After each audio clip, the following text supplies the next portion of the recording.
ಬೇಲೂರು ತಾಲೂಕು ಅರಳಿ ಹೋಬಳಿಯ ಹಿರಿಯಾಸಡೆ ಬಳಿ ಕಾಣಿಸಿಕೊಂಡಿರುವ ಕಾಡಾನೆಗಳ ಗುಂಪು ಆತಂಕವನ್ನು ಸೃಷ್ಟಿ ಮಾಡಿದೆ. ಬೇಲೂರು ತಾಲೂಕು ಅರಳಿ ಹೋಬಳಿಯ ಹಿರಿಯಾಸಡೆ ಬಳಿ ಕಾಣಿಸಿಕೊಂಡಿರುವ ತೀವ್ರ ಕಾಡಾನೆಗಳ ಗುಂಪು ಆತಂಕವನ್ನು ಸೃಷ್ಟಿ ಮಾಡಿದೆ. ಕೂಗೋಡು ಕಡೆಯಿಂದ ಹಿರಿಯಾಸಡೆ ಗದ್ದೆ ಬಯಲು ಪ್ರದೇಶಕ್ಕೆ ದಾಂಗುಡಿ ಇಟ್ಟ 15ರಿಂದ 20 ಕಾಡಾನೆಗಳು ಅಂಜಿಹಳ್ಳಿ ಮೈಕ್ರೋಟೇಷನ್ ಮೂಲಕ ಸಿದ್ದರಹಳ್ಳಿ ಬಳಿ ಕಾಣಿಸಿಕೊಂಡಿದೆ.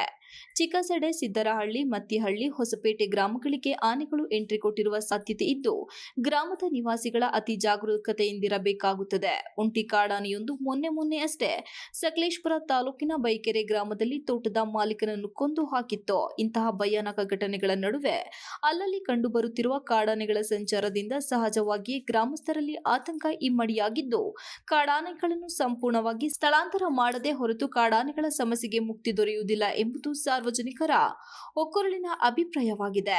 Ranjit Kumar, KS TV 46 Malenadu news, ಅರಳಿ.